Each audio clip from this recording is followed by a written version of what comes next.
Can you walk us through what you're seeing from Carolinas right now? Yeah, good morning, Alex. Thank you for having us. Before I talk about the event, let me first start out by saying that our thoughts are with all the people who were affected by the storm so far. I think we've all seen on TV how strongly affected some of the areas are. Our assessment on the ground is that the damage has been fairly localized. I think the worst has come through, but as you know, at this point, the real risk stems from all the excessive water that's on the way down to the coastal areas.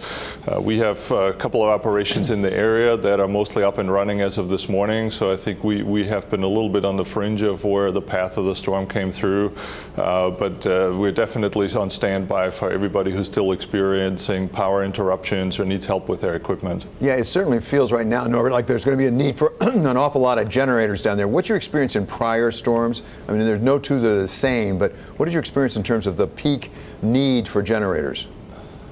Yeah, as you said, I think after the storm is always before the storm for most of the areas of this country, and so we were very, very active. We already have between 1 and 2 gigawatts of standby power in the general area of the storm, so we were super busy the last 10 days getting all of that equipment in perfect operating condition, forward deploying additional fuel, having our technicians go around and make sure that everything was up and running. So fairly confident that the significant equipment that we already have in the region is working in airports, water treatment plants, pumping stations, hospitals, all the critical infrastructure that Wilmington and the surrounding areas have.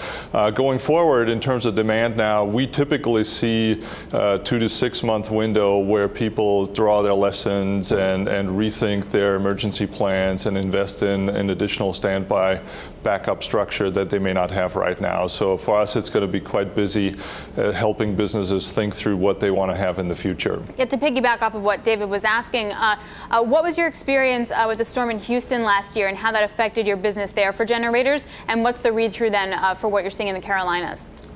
Yeah, I think we're looking at a very, very similar event progression as we had in Texas last year.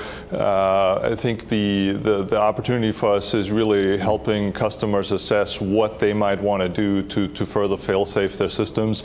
There's typically a fair bit of electrical engineering required. We're less in the portable space. We work mostly with stationary equipment from residential environments where people probably in the next few weeks have a lot of quoting activity and then may install standby units at their residential units in the next 3 or 4 months.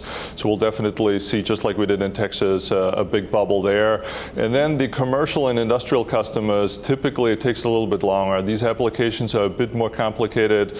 The way you fail-safe a manufacturing plant or a big warehouse is maybe a little bit more complicated. They may want to do a little bit of contract consulting work ahead of time to optimize the solution, and then most likely if somebody decides to put equipment in, we'll install that within the next 2 to 8 months, most likely.